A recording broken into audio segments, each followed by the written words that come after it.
It's your boy Angry Tad. We back here with a special show today. Right here at the shop with a special show today.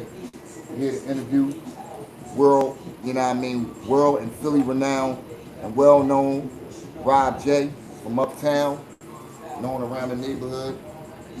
Introduce yourself to the people, Mr. J. Let's get it. Rob J. As you Legend see, of Germantown, legend of North Philly. absolutely, as you see, a man, a few words.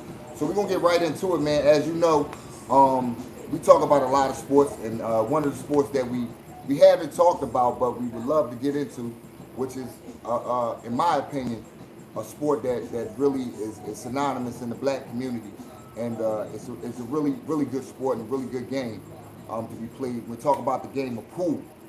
Yes, ladies and gentlemen, the game of pool.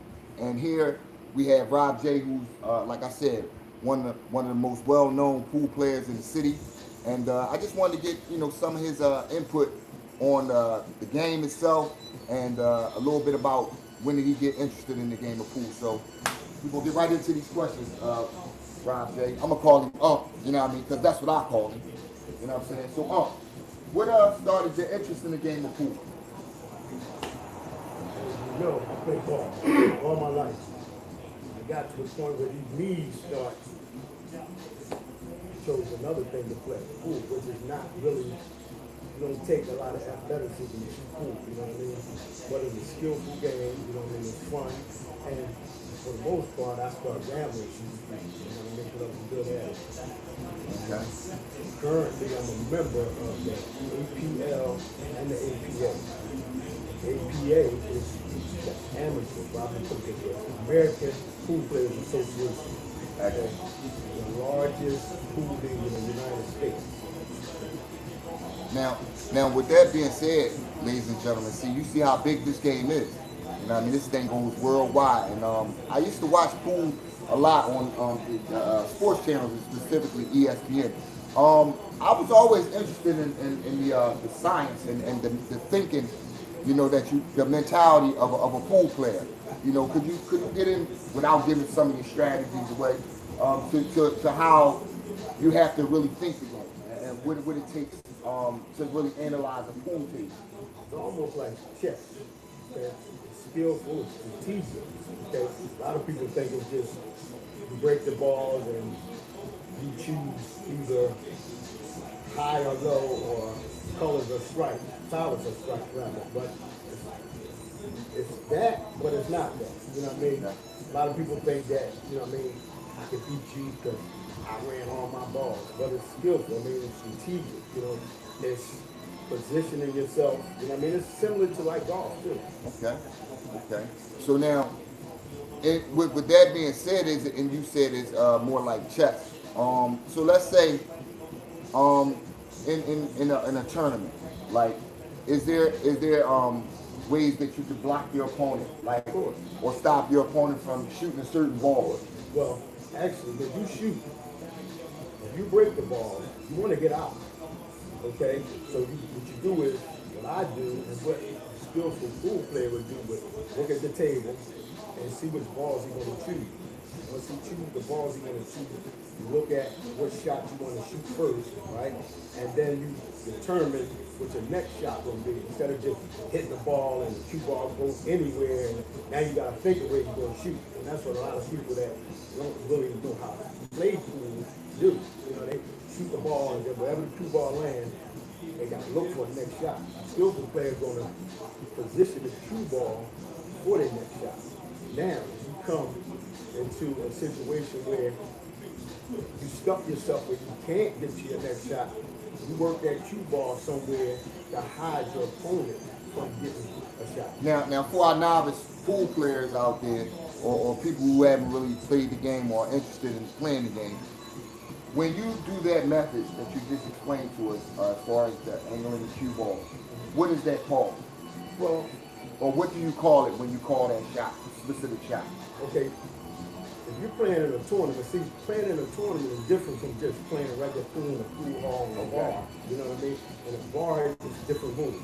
Now, see, that's big. That's big right there. Now, as opposed, would you be able to? I mean, well, of course you would, because you're a professional pool player. Amateur, but you know. Hey, I'm calling it professional. You know, what I mean, we giving flowers where flowers are supposed to be given on this show. But what would you, you know, as you said, like I've heard it in non-professional games or non-tournament games called a safe shot. Okay.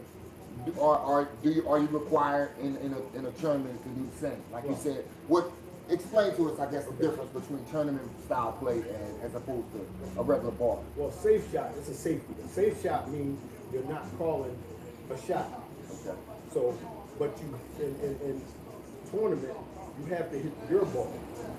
So you call safe. You gotta connect with one of your balls, and wherever the cue ball lands, it's your opponent's shot. Okay. But what I do, I hardly ever call safe shot. I'll call a shot, even if I'm not trying to make it, but it's still considered a safe shot because I missed. You know what I mean? I intentionally missed, but instead of calling safe, I'll call a ball anyway. You know what I mean? Like I might be trying to play that 6 in the corner pocket, right? I'll call 6 in the corner, knowing that I'm not really trying to make it in the corner, and position the cue somewhere where my opponent has a tough shot. So it's like a bluff shot. Right. I really barely call safe shot. Cool. One more question I have. Well, I have many questions, but another question that I have for you. What's the difference between, let's say, 8-ball game and a 9-ball game? Because I've recently come across a lot of, players, no problem, a lot of players that like to play 9-ball as opposed to a regular traditional 8-ball game. You play 9-ball, you only have 9 balls. Right. From 1 to 9. Gotcha. And the object is to end the game by making a 9-ball. Whoever makes the 9-ball wins the game, but it's ways to play it. You have to go in the order. You break the balls, okay? And I break. Nothing falls. So my opponent's shot, you got to shoot the 1 ball first. Gotcha. You have to make the 1 ball, then the 2, then the 3, and so forth. If those balls are missing, go in that order. Okay. But now you can make the 9-ball. Say for instance, you break and the 1 ball is over here and the 9-ball is sitting in front of you. You can win the game right there by combinating the 1 to the 9. Game is over. Because you hit that object ball first, that 1 ball. Gotcha. Now, I'm gonna pretty much get personal here when I ask you this. How does pool help you relax?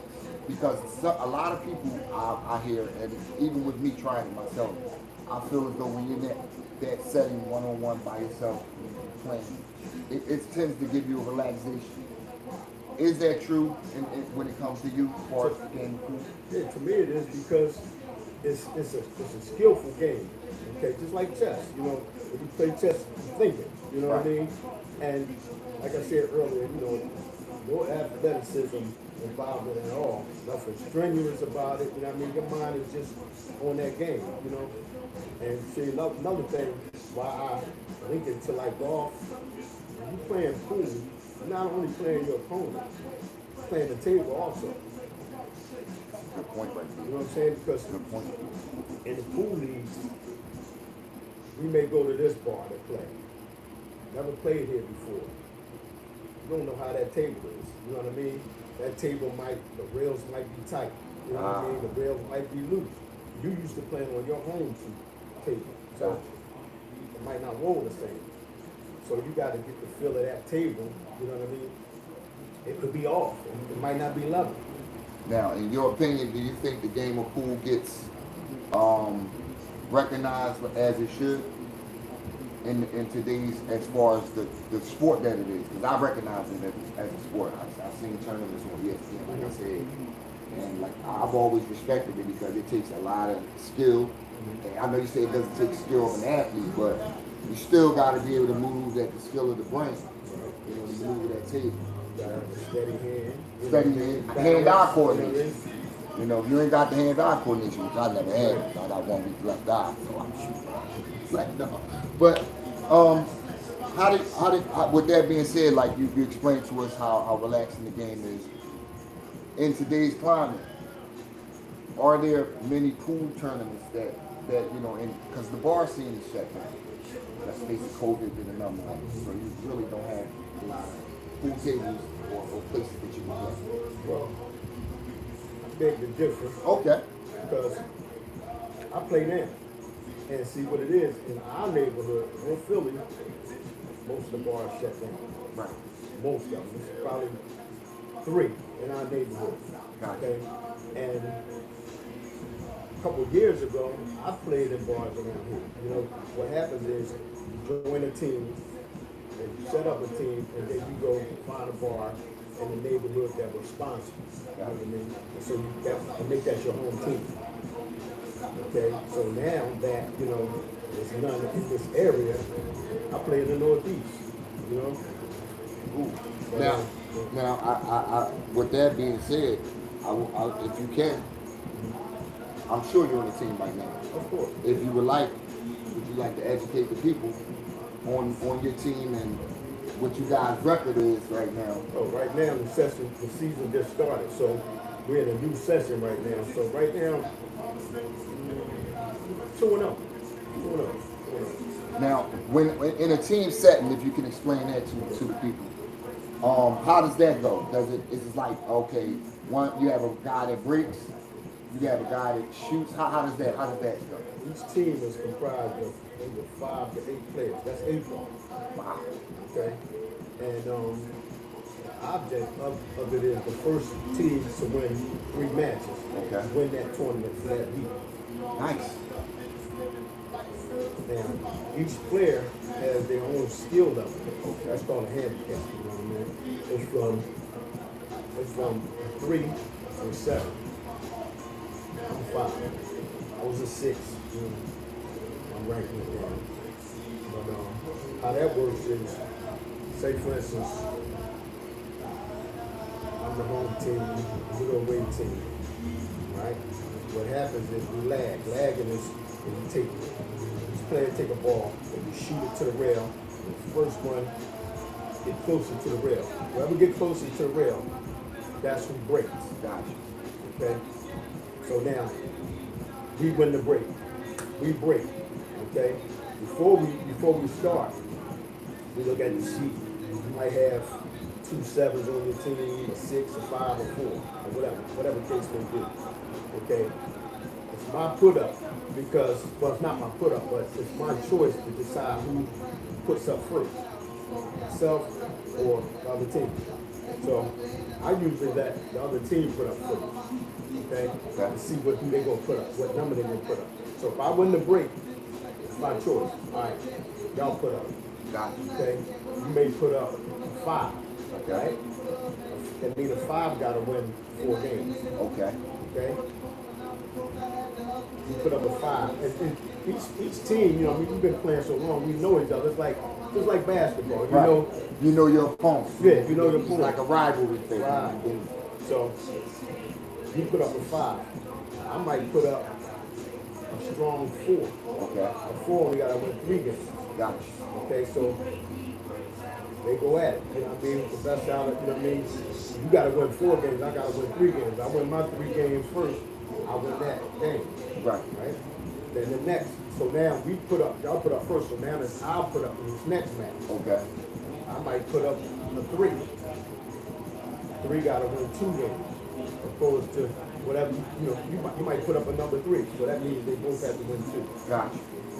Whole thing in a nutshell is whoever out of the whole tournament, first one to win 3 matches wins for the week.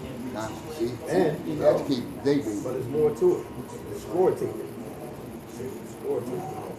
Now, I'm gonna get right into it because and I must say, he's a big advocate. I mean, well, not a big advocate, but he's a wealth of knowledge when it comes to this. But I don't want to make you feel uncomfortable. But I have to ask you, you said something earlier about the gambling game. Does gambling take place in these pool tournaments? On the low. Okay, we'll stop it right there. No. Keep it right there. So, I have to transition into this because we know gambling is prevalent in all sports. What is your opinion and your take on these gentlemen getting caught in the NBA? Oh, listen, I've been saying this for long about the sports betting and the gambling. even in schoolyard, it's gambling. It's gambling, it's referees getting paid and whatnot. So that's nothing new for the league, you know. Do you think it compromises the integrity of the game? Absolutely, absolutely. I mean, I used to love. I still love watching basketball, football, all sports. But it just take away from the, you know what I mean, what I used to know about it, you know what I mean, and like about it because on the TV, you know what I mean, and then you sit there and watch a game and a referee standing right there and miss a call. You're getting paid millions the rest of these games, and you standing right there, and that's your job, and you can't get it right. And we spectators sitting there watching it, we're not getting a dime, and we see that you missed the call. So it just take a lot of fun out of it. And this is why I have to take it back to what we were talking about this whole interview about the game of pool. Whereas though I think in that game it's basically it's a team sport but an individual sport at the same time. Because you're constantly in control of for one the stick and how you control what happens on the table. Well, I'll tell you this too. Even in pool, you can cheat. Wow. This is how you can cheat. Say for instance, you're 4, your skill level is 4, right? And you know for real, you're 6 or 7, right? You can actually, and in pool it's innings, like baseball, right? Each time you shoot, that's an inning, right? You might let the game go 8 innings, you know what I mean? You missing shots on purpose, right? You know what I mean? So your level won't go up. That's called sandbagging. You know what I mean? And it's a lot of players that's way better than what they handicap say. Wealth of knowledge, ladies and gentlemen. We do it here first. We interview the hood's favorite. We interview the regular man, and we interview people that can really change and your thought process on a lot of things. And with me being a sportsman, I love interviewing the older gentlemen and you know, getting their perspective because, again, like I said, they're a wealth of knowledge. And I want to thank Unc for doing this interview with us. And want to give some parting shout-outs to your old neighborhoods and stuff like that, Unc? Haines Street. There you have it, Haines Street. Shout out to Haines Street. You know what I mean? Shout out to Haines Street for, you know, bringing one of the finest men that I've ever known, you know what I mean, into this world. And we here to give him a space so he can share the knowledge with the people. Again, you got your education on the game of pool. We do all sports, ladies and gentlemen. And again, we interview people, you know what I mean, so that people would think that they should be interviewed, you know what I'm saying? So again, thank you for tuning in. We appreciate you. Like, share, subscribe on the YouTube channel. And again, love on somebody to love on somebody. Holla at your boy. It's Andrew Tag. Peace out.